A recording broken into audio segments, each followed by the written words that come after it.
இப்போ வந்துங்க நம்ம முருங்கைக்கீரை சூப் செய்ய போகிறோங்க. அதுக்கு வந்து பூண்டு, சின்ன வெங்காயம், கொஞ்சம் நெய் ஊற்றி வதக்கிட்டுங்க, தக்காளி கொஞ்சம் ஒரு தக்காளி கரைச்சிங்க சுடுதண்ணியில் கொதிக்க வச்சு ஊற்றிடுறேங்க. அது கூட நம்ம இந்த முருங்கைக்கீரை பொடியும் சேர்த்து கொதிக்க வச்சிடறாங்க. ஏற்கனவே தண்ணி கொதிச்சிருச்சுங்க. இது இந்த மாதிரி வந்துடுங்க. இலையாக போட்டு குக்கரில் இல்லை நேரடியாக வேக வச்சா லேட் ஆகும். இது உடனடியாக நம்மளுக்கு முருங்கைக்கீரை சூப்பு ரெடி ஆகிடும். நம்மளுக்கு எத்தனை எடுத்துக்கு வேணுமோ அந்தளவுக்கு. நான் இதில் 2 ஸ்பூன் முருங்கைப்பொடி போட்டிருக்கிறேங்க. தக்காளி ஒன்று கரைச்சி கொதிக்க வச்சு எவ்வளோ தண்ணி வேணுமோ இப்போ ஒரு 3 டம்ளர் ஆகுங்க, சின்ன டம்ளரில். இது அதிகமாக கொதிக்க வேண்டியது இல்லைங்க. முருங்கைப்பொடி போட்டுக்கிறதுனால ஒரு கொதி வந்தோடனே நம்ம நிறுத்திட்டுங்க. ரசப்பொடி கொஞ்சம் போட்டுக்கலாங்க. நம்ம ஃபஸ்ட்டு வணக்கும் போதே ரசப்பொடி போட்டிருக்கலாங்க. நான் போடலைங்க.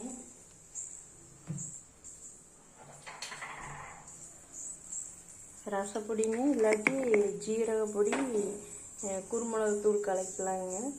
ஃபஸ்ட்டு சின்ன வெங்காயம் ஒரு 4-5 சின்ன வெங்காயம், 2 பூண்டு தட்டிட்டுங்க, கொஞ்சம் நெய்யோ இல்லை கடலை நெய்யோ ஊற்றிங்க. அந்த சின்ன வெங்காயத்தை பூண்டையும் வதக்கிட்டுங்க, நம்ம வந்து தக்காளி கரைச்சி ஊற்றிடுறோங்க. இது முருங்கைக்கீரை பொடி 2 ஸ்பூன் போட்டுக்கிறேங்க. நம்ம வந்து இப்போ ரசப்பொடிங்க, இதில் எல்லாமே இருக்குதுங்க. குருமிளகு பொடி, ஜீரகப்பொடி, காரம் இருக்கிறதுனால கொஞ்சமாக போட்டுக்கலாம். அதுக்கப்புறம் என்ன நம்ம கொஞ்சம் குருமிளகுத்தூள், ஜீரகத்தூள் தனித்தனியாக அரைச்சது இருந்தாலும் போட்டுக்கலாங்க. இல்லாட்டி நம்மளுக்கு கொஞ்சம் காரமாக வேணும்னா இந்த மாதிரி போட்டுக்கலாம்.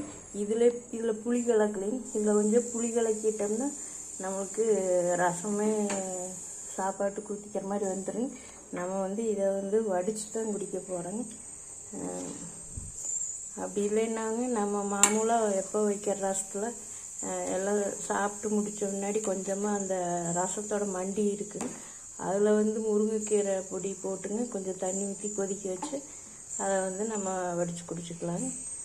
இல்லை கீரையாகவும் நம்ம குருமிளகு, ஜீரகம் தட்டிட்டுங்க, பூண்டு தட்டிட்டுங்க, சின்ன வெங்காயத்தை முழுசாகவே போட்டுக்கலாங்க. ஒரு தக்காளியும் போட்டுங்க, முருங்கைக்கீரை ஒரு கைப்பிடி அலாசி போட்டுங்க, குக்கரில் ஒரு 5 சவுண்டு விட்டு விசில் அடங்கினோடனே நம்ம பருப்பு கடையிற மரத்தில் கடைஞ்சிட்டுங்க, தண்ணி எவ்வளோ வேணுமோ ஊற்றி வடித்து கொஞ்சம் உப்பு போட்டு அந்த மாதிரி நேரடியாகவும் நம்ம குடிக்கலாங்க.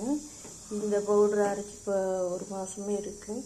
இப்போ இன்றைக்கி வாங்கினது வந்து நம்ம காய வச்சுருக்கிறேங்க கீரையை. அதை பவுட்ரு பண்ணுறக்குள்ளே நம்ம இந்த கீரை சேர்த்துன்னு நம்ம இருக்கிற பவுட்ரை போட்டு வைக்கிறேன். நான் சிம்மில் வச்சுருக்கிறதுனால கொதிக்கலைங்க.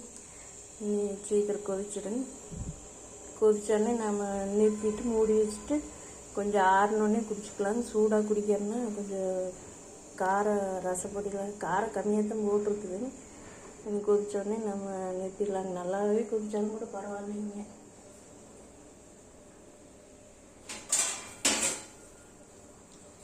நம்ம வந்து இப்போ மூடி வச்சிடலாம். மூடி வச்சுட்டு நம்ம சாப்பிட்டு முடிச்சிட்டும் கூட குடிச்சிக்கலாங்க. இல்லாட்டி நைட்டெல்லாம் முருங்கைக்கீரையெல்லாம் சேர்த்தக்கூடாதுன்னு சொல்லுவாங்க. அதனால் நம்மளுக்கு ஒரு 4 மணிக்கு முன்னாடி எப்போ நேரம் கிடைக்குமோ சாப்பிட்டு முடிச்சும் குடிச்சிக்கலாங்க. இல்லாட்டி ஒரு 3 மணிக்குள்ளே எப்போ வேணாலும் குடிச்சிக்கலாங்க. ஒரு 3 டம்ளர் ஆகுங்க. நம்மளுக்கு எவ்வளோ வேணுமோ அது மாதிரி சேர்த்துக்கலாங்க. இது நமக்கு முருங்கைக்கீரை சூப்பு உடனடியாக கிடச்சிருது. அவ்வளோதாங்க, முருங்கை சூப்பு ரெடி.